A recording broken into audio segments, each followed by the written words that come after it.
मंडळी, आज मस्त मजा आणि एक मस्त ठिकाण तुम्हाला दाखवणार आहे। आणि कसं आहे, ब्लॉगमध्ये एक ठिकाण दाखवायला सोपं असते हो, पण ब्लॉग कसा मजा मस्ती आणि माहितीने परिपूर्ण असावा। तर ही आमची टोळी आणि हे आमचं दोन डाकू, आई आणि दादा। आम्ही चाललेलो एका पाहुण्यांच्या घरी। बायकोला म्हटलं स्कार्फ काढ, तर ती म्हणाली नाही बा, वाऱ्याने माझं डोकं दुखतंय। अर, डोकं दुखायला तुला डोकं तरी आहे का? मी असं म्हटलं, हा, पण मनातल्या मनात बरं का, बायकोसमोर एवढं धाडस कोण करते वय? जाताना श्रावण महिना असल्यामुळं जमिनीने निसर्गाची हिरवीगार चादर पांघरल्यासारखा भास होत होता। 12 महिन्यापैकी निसर्गाने मुक्त हस्ताने उधळण करावी ती या श्रावण महिन्यावरच। मॅप चुकवले, 2 किलोमीटर पुढे गेलो, 2 किलोमीटर। बुक्की घालाय पाहिजे तुला, इकडे बघायचं नाही काय नाही, असं झुम झुम झुम करून बघत बसले आणि काय कळत नाही काय। रेनकोट घातलेला एक फायदा झालाच, पावसानं गाठलंच आम्हाला। या पावसात आमच्या आईच्या पिशव्यातून निघालं चटपटीत खायला।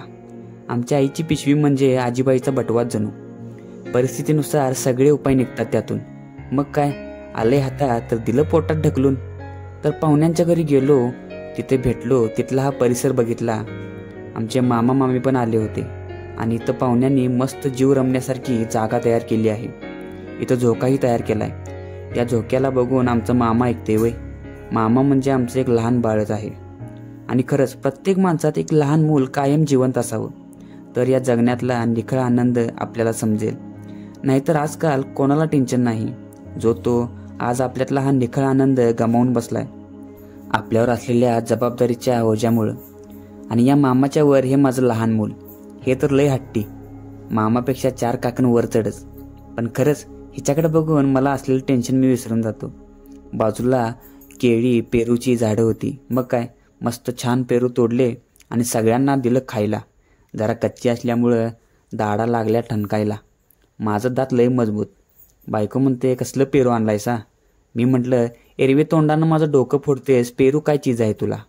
पण हेही मनातच बरं का।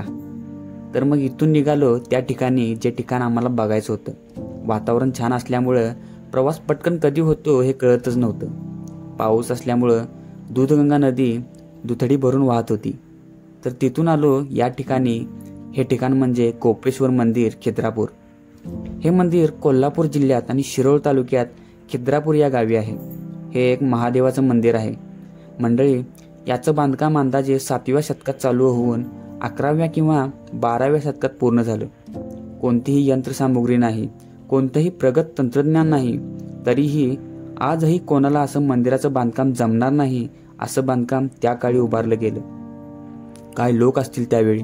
एवढं सुंदर, रेखीव, आकर्षक बांधकाम, खांबामध्ये कोणत्याही यंत्रसामुग्रीशिवाय कोरलेल्या या मूर्त्या त्या लोकांचं अतुलनीय असलेल्या मेंदूचा तल्लखपणा दर्शवतात। सगळ्या शिल्पांचं सौंदर्य डोळ्यात भरण्यासारखं आहे हो। पण या मंदिराला परकीय आक्रमणाचा त्रास सोसावा लागला। एवढं सुंदर असलेल्या मंदिरावर यवनांचा हातोडा पडला। मूर्त्यांच्या ठिकऱ्या उडवण्यात आल्या। इथे भिंतीत कोरलेल्या ठिकऱ्या, उडालेल्या हत्तीच्या मूर्ती, देवींच्या मूर्ती आजही आपल्याला सांगतात की त्या काळची लढाई सत्तेसाठी होती की धर्मासाठी। औरंगजेबाचा मिरजेत तळ असताना या मंदिरावर त्यांचा हातोडा पडला। म्हणजे त्या काळी हिंदू धर्म संपवण्याचा भरपूर प्रयत्न झाला। हे जर असं काही नसतं तर आज आपल्याला हे मंदिर अजून देखणं, अजून सुंदर बघायला मिळालं असतं। आता एवढं देखणं मंदिर दिसत असेल तर हे मूर्त्यांच्या ठिकऱ्या उडवण्या अगोदर किती देखणं असेल याचा अंदाज येतो। आईला सुद्धा हे पाहून धक्का बसला होता की त्या काळी काय परिस्थिती असेल। जाताना खूप उत्साहात मंदिर बघायला गेलो होतो, पण तिथे या मंदिराची अवस्था पाहून फोटो काढण्याचंही मन होत नव्हतं। काय आणि किती सोसलं असेल त्या काळातल्या लोकांनी, असे असंख्य प्रश्न मनाला भेडसावत होते। सगळं काही या व्हिडिओमधून सांगता येणार नाही, पण लवकरच तुम्हाला लेखाद्वारे माझे मनोगत मी मांडेन। पण आता जे राहिलंय ते तरी आपण व्यवस्थित जपलं पाहिजे, एवढंच। बाहेर येऊन सर्वांनी चहा घेतला आणि निघालो परतीच्या वाटेवर, मनात असंख्य प्रश्न घेऊन। व्हिडिओ आवडला तर नक्की कमेंटमध्ये सांगा। परत भेटू पुढच्या व्हिडिओमध्ये।